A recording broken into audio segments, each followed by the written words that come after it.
प्राचीन भारत में एक ऐसा राजा था जिसने उत्तर भारत में अपना मजबूत साम्राज्य स्थापित किया। वह अंतिम राजा था जिसने पंजाब छोड़कर पूरे उत्तर भारत में राज किया। उस समय उसके पास करीब 1 लाख लड़ाकों की सेना थी। नमस्कार दोस्तों, आज हम बात कर रहे हैं अंतिम हिंदू सम्राट जिसने प्रयाग के कुंभ की स्थापना की, जिसने कई राज्यों को जीतकर उस राज्य को उसके राजाओं को वापस कर दिया, जिसने महज 16 साल की उम्र में युद्ध का नेतृत्व कर दुश्मन को उखाड़ फेंका। लेकिन उससे पहले वीडियो को लाइक करें और चैनल को सब्सक्राइब करना ना भूलें। आज हम बात कर रहे हैं राजा हर्षवर्धन की।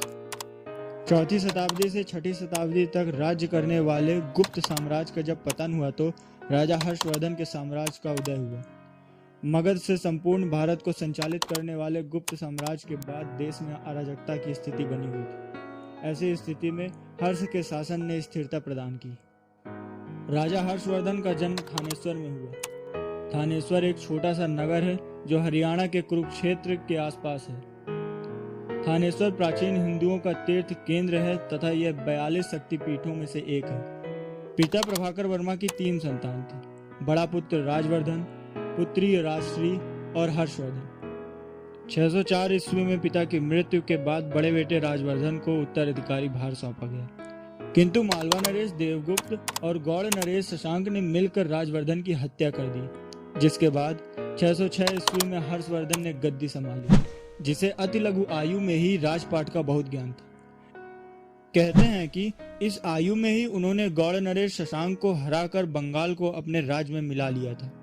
हर्षवर्धन एक वीर पराक्रमी योद्धा थे जिसका राज्य पूर्व में आसाम, पश्चिम में गुजरात, उत्तर में कश्मीर से लेकर दक्षिण में नर्मदा नदी तक फैला हुआ था। हर्षवर्धन एक परोपकारी राजा था जिसने आंध्र के राजा पुलकेशिन द्वितीय को हराकर दोबारा उसे उसका राज्य व जीवन भीख में दे दिया। हर्षवर्धन के साम्राज्य का इतिहास मगध में मिली मैन्युस्क्रिप्ट, चीनी यात्री युवेन चंग के द्वारा वर्णित हर्ष और बाणभट्ट द्वारा लिखित संस्कृत काव्यों में मिलता है। हर्ष ने कन्नौज और थानेश्वर जैसे राज्यों का एकीकरण कर संपूर्ण भारत को एक डोरे में बांध दिया। उसने साम्राज्य को सुंदर शासन दिया, धर्मों के विषय में उदार नीति बरती, विदेशी यात्रियों का सम्मान किया। इसी कारण बस चीनी यात्री युवेन चंग हर्ष से बहुत प्रभावित थे।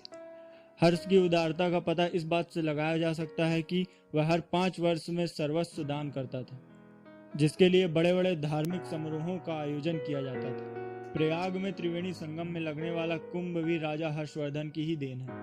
कहते हैं कि एक राजा के तौर पर हर्ष अपने धर्म के अनुरूप राजनीतिक व प्रशासनिक व्यवस्था में स्वयं रुचि लेते थे, जिसके लिए उन्होंने एक मंत्री परिषद का गठन किया था। कवि बाणभट्ट के अनुसार जिसमें अवंती युद्ध व शांति का सर्वोच्च मंत्री था, सिंहनाथ हर्ष का सेनापति था, कुंतल अश्व सेना का मुख्य अधिकारी था, स्कंदगुप्त हस्त सेना का प्रमुख था, भांडी प्रधान सचिव तथा लोकपाल प्रांतीय शासक था।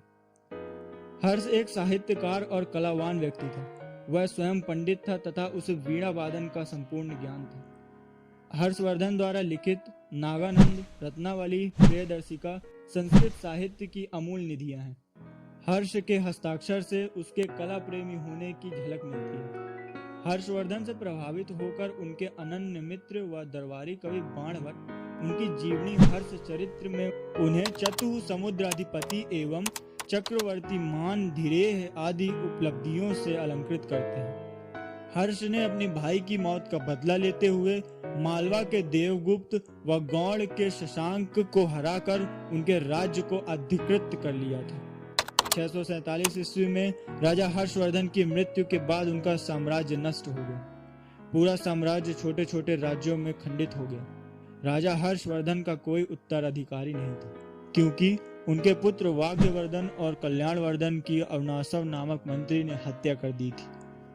हर्ष एक गंभीर कूटनीतिज्ञ, बुद्धिमान एवं अखंड भारत की एकता को साकार करने के स्वप्न को संजोने वाले राजनीतिज्ञ थे। कहते हैं कि हर्ष के शासनकाल में भारत की अर्थव्यवस्था ने बहुत तरक्की की थी। भारत को मुख्य तौर पर एक कृषि प्रधान देश माना जाता है और अर्थव्यवस्था में तरक्की से हर्ष के कुशल शासन का ज्ञान होता है। हर्ष के राज में कला और साहित्य का अभूतपूर्व विकास हुआ था। हर्ष एक बहुत अच्छे लेखक ही नहीं बल्कि एक कुशल कवि और नाटककार भी थे। हर्ष की ही देखरेख में बाना और मयूरा जैसे मशहूर कवियों ने जन्म लिया था। यही नहीं, हर्ष खुद भी एक बहुत मंझे हुए नाटककार थे। हर्ष के बारे में संपूर्ण जानकारी इतिहासकार विजय नाहर द्वारा रचित शिल्पादित्य सम्राट हर्षवर्धन एवं उनके युग में लिखी थी। इसी के साथ मैं आपका दोस्त व होस्ट आपसे विदा लेता हूं। ऐसी जानकारी के लिए हमारे चैनल को सब्सक्राइब करें और वीडियो को लाइक करना ना भूलें।